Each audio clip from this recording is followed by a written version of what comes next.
Fala galera, nós vamos continuar, né, a nossa aula sobre ligações químicas, né?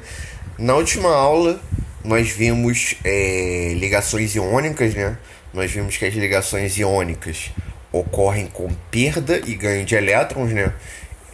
Você tem a geração de um cátion pela perda de elétrons e a geração simultânea de um ânion pelo ganho desse elétron que foi perdido pelo cátion.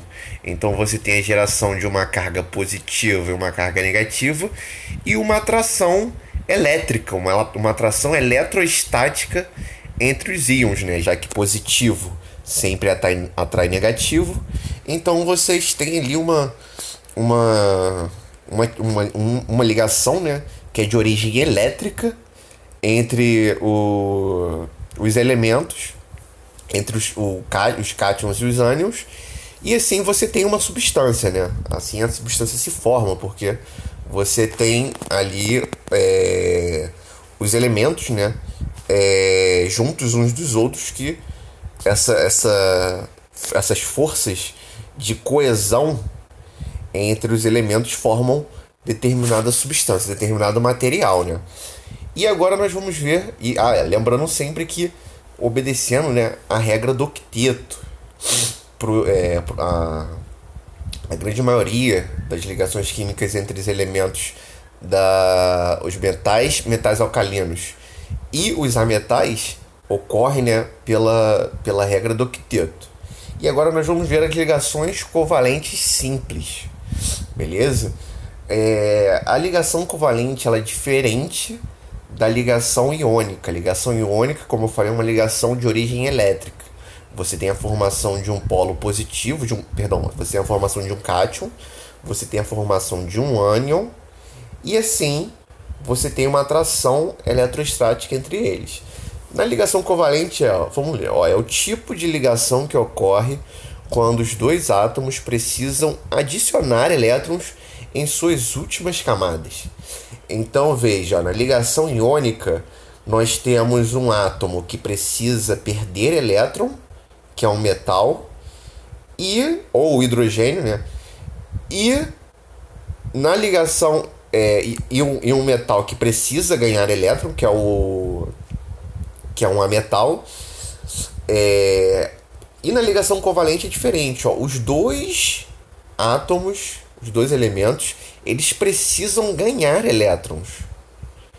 Beleza? Então é diferente da ligação. Na ligação única você tem um que ele perde elétron. Beleza? Aqui não. Aqui você tem um que na verdade você tem dois que precisam ganhar elétrons. Então, somente o compartilhamento é que pode assegurar que esses átomos atinjam a quantidade de elétrons necessária em suas últimas camadas. Cada um dos átomos envolvidos entra com um elétron para a formação de um par compartilhado, que, a partir da formação, passará a pertencer a ambos os átomos. Então veja, aqui na ligação covalente, o que nós temos é o compartilhamento de elétrons. Na ligação iônica, nós temos a perda, um perde elétron e o outro ganha, e pronto. Aquele que perdeu o elétron, perdeu, já era, e aquele que ganhou também já tomou o elétron e é dele. Aqui na ligação covalente, não. Na ligação covalente é o compartilhamento. Como eu falei, é o aperto de mão. Na ligação iônica, o aperto de mão, um arranca a mão do outro. Aqui na ligação covalente, não. É um aperto de mão normal. É como se um átomo apertasse a mão do outro e assim eles estão ligados. Beleza? Na ligação iônica, claro, fazendo analogia de que a mão seja o elétron. Beleza? Na ligação iônica, não. Na ligação iônica, se a mão é o elétron, um vai tomar o elétron do outro e pronto. Beleza? Então aqui o melhor exemplo, né, o exemplo mais simples é o hidrogênio. O hidrogênio ele tem um próton e consequentemente tem um elétron na sua camada de valência. O hidrogênio, para conseguir a estabilidade, ele precisa de mais um elétron, porque ele ficaria com a configuração de um gás nobre, que no caso é o hélio. Então aqui, ó, o hidrogênio, então um hidrogênio vem, chega perto do outro hidrogênio e cada um, ó, sente a atração pelo elétron do outro. Cada um se sente atraído pelo elétron do outro até uma distância que seja que o núcleo, esse núcleozinho, não cause tanta repulsão a esse outro núcleo, beleza?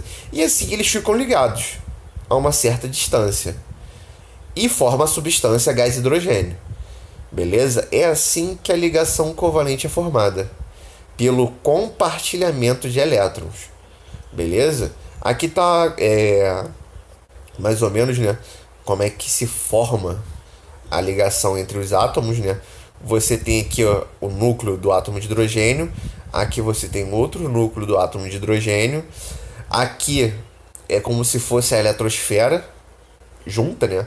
Uma eletrosfera compartilhada, e aqui em vermelho tá no caso, né, a probabilidade, a maior densidade de se encontrar os dois elétrons. É claro, o elétron está girando ao redor do núcleo, mas olha, agora o elétron que pertencia a esse tem outro núcleo que ele está sentindo atração. Então vai ser maior a chance de encontrar o elétron aqui, nessa região, do que, por exemplo, aqui, né? Na parte da esquerda desse núcleo. Porque, ó, você tem um outro núcleo aqui. Beleza? Então o elétron vai estar mais para esse lado aqui. Bom, ligação covalente, né? Tem formas que não apareceu, né? Mas existem 3 fórmulas de escrever, né, a ligação covalente. Tem a fórmula molecular, né, que é a fórmula da molécula, ou seja, aqui o Cl2, esse subscrito 2, significa que existem 2 cloros, e esses 2 cloros estão ligados entre si, beleza? É porque aqui não saiu a formatação não entrou. Aqui são traços, a fórmula estrutural são traços, e a fórmula eletrônica são os elétrons, são pontinhos. A fórmula eletrônica, ou fórmula de Lewis, né, como é chamada, aqui são pontinhos, beleza? Que estão em volta do cloro, que são os elétrons. No caso, o cloro, a gente sabe que o cloro é um halogênio, então ele é da família 7A. Para conseguir a configuração de um gás nobre, ele precisa de mais um, que ele fica com 8. Beleza? Ó, ele tem 7 elétrons na camada de valência, ele é um halogênio. O gás nobre é 8, então ele precisa de um elétron. Então aqui na fórmula de Lewis vão entrar o quê? 7 pontinhos em volta do cloro. Aqui também, 7 pontinhos. Se o cloro tem 7 elétrons, precisa de um para ficar com 8, aí entrar na regra do octeto, o que acontece? Cada cloro vai compartilhar um único elétron. Beleza? Porque olha só, se esse cloro compartilhar um elétron com esse cloro, significa que ele vai adquirir 8 elétrons na camada de valência. Igualmente esse. Porque ó, cada um tem 7. Se cada um vem com 1 para compartilhar, esse daqui, umzinho desse cloro aqui, passa a ser desse. Então fica com 8. E igualmente com esse cloro. Umzinho desse cloro aqui que tem 7, passa a ser desse. E esse aqui fica com 8 também. Beleza? A forma estrutural a gente representa por um bastão. É um traçozinho entre os elementos, que representa a ligação covalente. Um bastão, uma ligação covalente, 2 bastões, a gente chama de dupla, que era o que estava escrito aqui, ó. O oxigênio é o O2, certo? Significa que tem 2 átomos de oxigênio ligados. É o gás que nós respiramos, beleza? Cloro é um gás... todos esses 4 aqui são gases. E eles têm propriedades totalmente diferentes, né? O cloro, ele é um gás que é super venenoso. Ele causa problemas severos nos pulmões, nas veias respiratórias, se inalado. Várias vezes, não é raro acontecerem acidentes domésticos quando se junta, né, aquela garrafa de cloro com água sanitária, se eu não me engano, enfim. Quando se junta aquela garrafa de cloro que é vendida em pequenos mercados ou vendedores ambulantes, é, quando aquele líquido, né, que na verdade não é o gás cloro.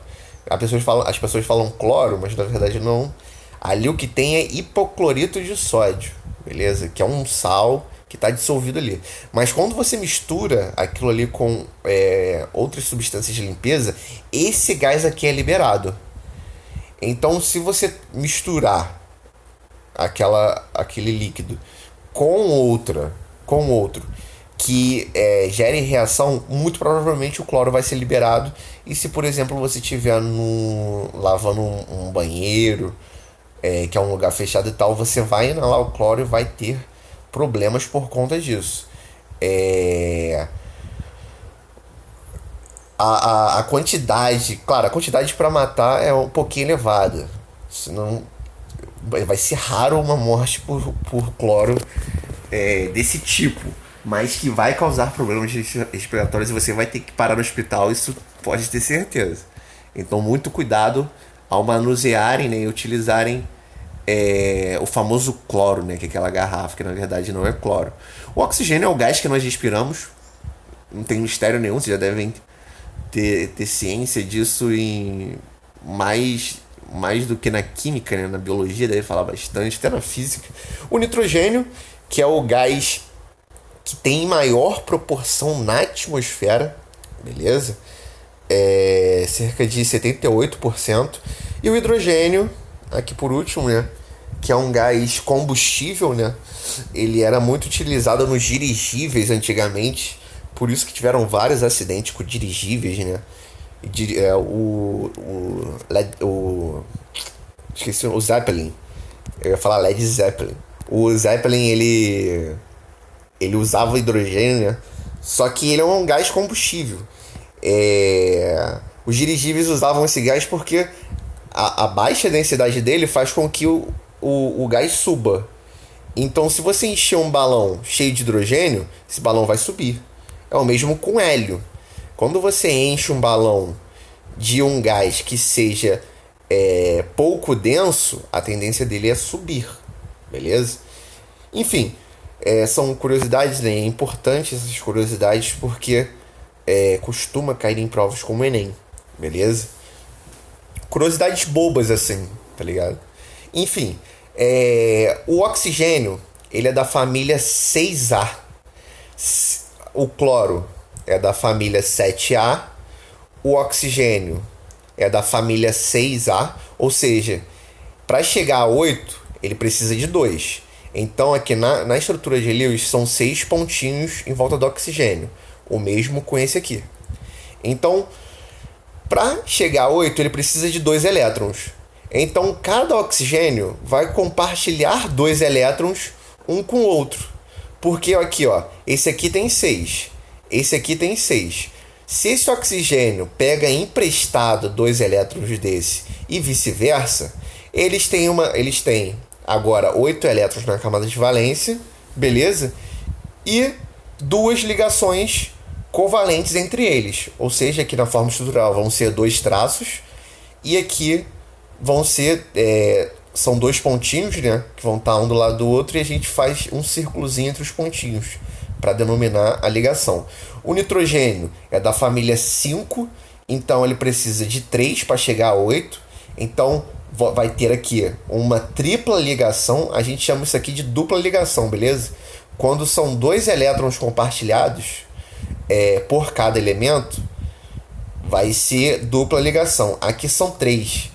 Cada nitrogênio compartilha 3 elétrons com outro nitrogênio. Então, aqui a gente chama de tripla ligação. O hidrogênio vai ser só um, como eu falei no exemplo anterior, beleza? Aqui, né, tá um tipo de ligação que ela não e também a formatação não ajudou aqui. Não é mais usado. Na verdade, no ensino, ela ainda é bastante utilizada para mostrar, etc. Só que a IUPAC, né, que é a direção que regula o ensino de química e tudo mais com relação à química, ela tem orientado ao desuso, né, desse termo aqui, ó, ligação covalente dativa. No Enem, não lembro de ter caído ultimamente, mas pode ser que caia. Então, por isso aqui, ó, vamos ler, ó, ligação dativa ou coordenada é um tipo de ligação covalente, né? Fique bem claro. É descrita como uma ligação covalente entre dois átomos, na qual os dois elétrons compartilhados provêm do mesmo átomo. Então, olha, aqui na ligação covalente, em vez de ser aquele aperto de mão entre um elemento e outro, na verdade é um elemento que vai compartilhar os elétrons com o outro, independente de o outro compartilhar elétron. Então, é só um elemento que vai fazer, né, a doação desses elétrons para compartilhar. Uma vez que a ligação dativa seja formada, sua força e demais características não têm diferença das de outras ligações covalentes polares. Beleza? Então ele quis dizer o seguinte: na ligação covalente dativa, que na verdade é uma ligação na qual um único elemento, ele que vai doar o par de elétrons da ligação, ela acaba sendo, ó, a força, ó, que isso aqui que é importante, ó, a força e demais características é igual à ligação covalente simples normal. Por isso que existe, né, essa tendência de desuso desse termo. Porque se ela é igual a outra, por que ficar, né, com esse termo aqui?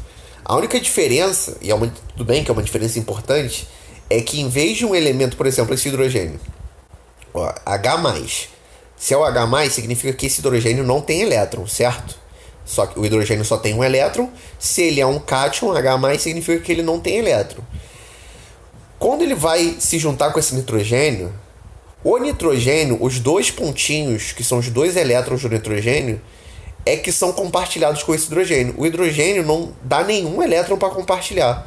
O nitrogênio, ele se incumbe, né, desse compartilhamento. Então, os dois elétrons do nitrogênio são compartilhados com o hidrogênio, e aí você forma uma ligação covalente. No caso, chamamos de covalente dativa, né? Mas em relação às outras três ligações aqui com esse nitrogênio, elas são iguais. Beleza? Aqui também está o exemplo, né? Aí, como eu falei, aqui é a estrutura de Lewis, né, representado por bolinha e X. No caso, o X representa elétron do hidrogênio e bolinha representa o elétron do nitrogênio. O nitrogênio é da família 5, então o nitrogênio vai ter 5 bolinhas, né? Vocês podem contar: 1, 2, 3, 4, 5. E aqui você tem uma ligação, que é um Xzinho, que é um elétron do hidrogênio com uma bolinha do nitrogênio. Significa que esses dois elétrons agora pertencem aos dois elementos. Beleza? Isso que é a ligação covalente. Polaridade. Deixa eu ver aqui rapidinho. A gente fala de polaridade, depois vem ligação metálica, que a gente deixa para a próxima aula. Ó. Polaridade. As ligações covalentes são afetadas pela eletronegatividade dos átomos ligados entre si. Dois átomos de eletronegatividade igual formam ligações covalentes não polares, como hidrogênio e hidrogênio. E um relacionamento desigual cria ligações covalentes polares, como HCl. Bom, então primeiro eu vou falar de... Eu não lembro se eu falei de eletronegatividade ainda. Mas se eu não falei, vou comentar agora de qualquer forma. Mas talvez tenha faltado um quadrinho aqui que eu esqueci de botar. Que é o seguinte: o que é eletronegatividade? Eletronegatividade e essa parte aqui é muito importante que eu vou falar, eletronegatividade é a capacidade que um elemento tem de puxar para si o elétron em uma ligação covalente. O par de elétrons, né, o par da ligação em uma ligação covalente. Na tabela periódica, a eletronegatividade, imagina que tem uma tabela periódica aqui. Deixa eu ver aqui se tem uma tabela periódica lá no início. Eu não lembro se tem nesse. Aqui. A eletronegatividade é a capacidade que um elemento tem de puxar para si os elétrons em uma ligação covalente. Isso é eletronegatividade. A eletronegatividade, ela cresce de baixo para cima e da esquerda para a direita. Igual aqui, né? Não tem afinidade eletrônica e eletronegatividade são coisas totalmente diferentes. Mas as duas crescem da esquerda para a direita e de baixo para cima. Beleza? Só que na eletronegatividade a gente não tem, né, os gases nobres. Porque os gases nobres, como eu falei, eles não formam ligações, porque ele já tem 8 elétrons na camada de valência, né? Na última camada, ele já tem o octeto completo. Então, a gente só considera a partir do flúor. Então, o elemento mais eletronegativo é o flúor. Ou seja, em uma ligação covalente, o flúor puxa mais os elétrons para si do que um outro elemento. Então, vamos supor que eu tenho uma ligação covalente entre o nitrogênio, o Nzinho aqui, e o flúor. Significa que os dois átomos eles estão com elétrons compartilhados entre si, só que o flúor puxa mais esses pares de elétrons do que o nitrogênio. Porque por causa da eletronegatividade. O flúor tem maior eletronegatividade do que o nitrogênio. Beleza? Aqui é como se fosse um cabo de guerra no qual você só vai ter uma pessoa, né? Só que essa uma pessoa é mais forte do que a outra. Beleza? Então, no caso do cabo de guerra entre o flúor e o nitrogênio, o flúor é o mais fortinho e vai puxar mais o cabo de guerra para ele. Beleza? Então, isso é eletronegatividade. Quando as forças são iguais, por exemplo, aqui, ó, eu tenho hidrogênio e hidrogênio. Então, eu tenho uma ligação covalente entre eles. Só que o hidrogênio é igual ao hidrogênio. Não existe nada diferente em relação um ao outro. Então, o que nós temos é uma ligação covalente não polar, que a gente chama de apolar. O A, né, vem do grego negação. Então, não polar, beleza? Então, quando os elementos são iguais entre si, a ligação covalente ela é chamada apolar, beleza? Ou seja, não existe polos, beleza? Não existe polos, você não tem nenhum polo. Aqui não, aqui ó, o HCl, que é o famoso ácido clorídrico que nós temos no nosso estômago, que o nosso estômago, né, produz, as células do nosso estômago produz para ajudar na digestão. O HCl, vocês veem que o cloro é diferente do hidrogênio. Aqui eu tenho uma ligação covalente entre os dois, que estão compartilhando elétrons. O cloro, vendo na tabela periódica, o cloro é mais eletronegativo do que o hidrogênio. Então esse par de elétrons aqui, que está sendo compartilhado, ele vai estar mais para o cloro do que para o hidrogênio. E aqui mostra, né, em relação à eletrosfera, né, a densidade de elétrons, que tá aqui, ó, você vê que é muito maior a bola em volta do cloro do que do hidrogênio. Isso é eletronegatividade. Então eu tenho uma ligação covalente polar. Por quê? Porque existe um polo diferente do que na ligação covalente apolar. Ó, você vê que aqui a simetria, olha a simetria da eletrosfera, ó. Aqui forma uma simetria tipo infinito, né? Simetria do infinito aqui. Aqui não. Aqui vocês veem que forma uma bola maior em volta do cloro, porque o cloro puxa mais esse elétron da ligação para ele. Beleza? Então eu tenho uma ligação covalente polar. Beleza? Então, dentro das ligações covalentes, eu tenho esses dois tipos. Eu tenho a ligação covalente apolar e tenho a ligação covalente polar. Beleza? Eu vou, na aula que vem, trazer exemplos. Eu não, na aula que vem, em vez de começar a ligação metálica, eu vou trazer exemplos de ligações covalentes apolares e polares. Vou falar mais um pouco também de ligação iônica, né, para vocês verem que na verdade a ligação iônica, isso no ensino superior, né, no ensino superior, lá na faculdade, a gente trata a ligação iônica como um extremo da ligação covalente. Beleza? Mas para vocês não precisam, né, entender isso. Entende que ligação covalente é a perda e ganho de elétrons e a ligação iônica é com perda e ganho de elétrons e a ligação covalente é com compartilhamento de elétrons. Isso para vocês é suficiente. Na próxima aula eu vou trazer vários exemplos. Vou falar mais de eletronegatividade porque eu acabei não colocando aqui. E trazer exemplos, né, tipos de exercícios resolvidos para ficar bem entendido essa parte, beleza? Então vou terminar a aula aqui, a aula até que foi rapidinho, né? Não passou de 30 minutos. Então é isso aí, galera. Valeu, abraço, tchau, tchau. Até semana que vem.